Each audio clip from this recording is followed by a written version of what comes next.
Hi friends, welcome to Srihari சேனல்லேருந்து விஜயமுத்துசாமி பேசுகிறேன். அது வள்ளி நைட்டில் தூங்கும்போது பாத்ரூம் போயிடும். அது கரெக்டாக உதட்டில் தான் பாத்ரூம் போகும். அது குட்டி குட்டி குட்டி குட்டியாக கொப்பளமாக வந்துடும். அது சரியாகணுன்னாக்கா அந்த கொட்டாங்குச்சி இருக்குது இல்லைங்களா, தேங்காய் ஓடு 3 கன்று இருக்கிறதா பார்த்து எடுக்கணும். சரிங்களா? அதில் கொஞ்சம் தண்ணி ஊற்றி கொஞ்சம் சுண்ணாம்பு போட்டு தண்ணி ஃபுல்லாக ஊற்றணும். அந்த கொட்டாங்குச்சி ஃபுல்லாக ஊற்றிட்டு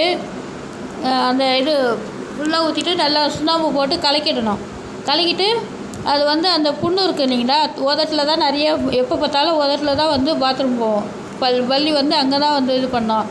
அங்கே வச்சு அந்த தண்ணி ஃபுல்லாக வச்சு அந்த புண்ணு அதுக்குள்ளே படுற மாதிரி வச்சிங்கன்னா அதில் இருக்கிற பாய்சன்லாம் அந்த சுண்ணாம்பு தண்ணி உறிஞ்சிரும்.